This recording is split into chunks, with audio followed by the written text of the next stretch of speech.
The HOA tried to fine me $100,000 just for buying my own home. I couldn't believe it. I had thought I finally escaped the nightmare of overbearing neighborhood rules. This house was advertised as non-HOA, a place where I could fix, paint, and live without anyone breathing down my neck. But within days, letters arrived.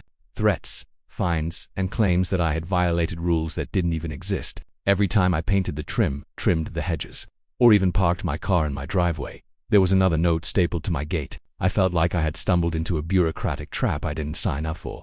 Then, one morning I saw them again. Two young HOA representatives, red shirts with HOA clearly on the left chest, clipboards in hand, marching toward my property like they owned it. Their smug expressions screamed, "This will be easy." I didn't panic. I didn't argue. I had spent days documenting everything. Emails, receipts, photos, and every law I could find. I knew exactly how to handle entitled people who think money and threats will work on everyone.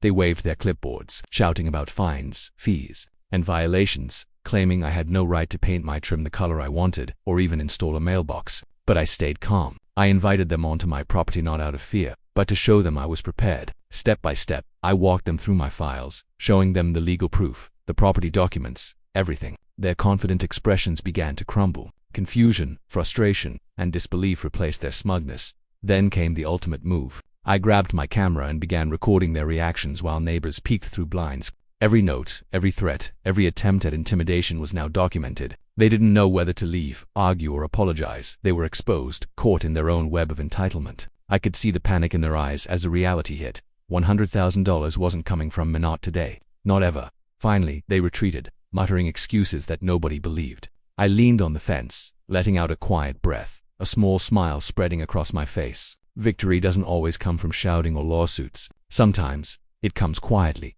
through patience, preparation, and knowing your rights. That day, I didn't just protect my home, I sent a message: no one can fine you for living in your own property. Backyard battles and HOA conflicts don't need explosions or drama. Sometimes, brains, evidence, and a little courage are enough. If you want to see more epic homeowner wins, HOA fails, and lessons that people will never forget, hit follow, because some stories are just too good to miss.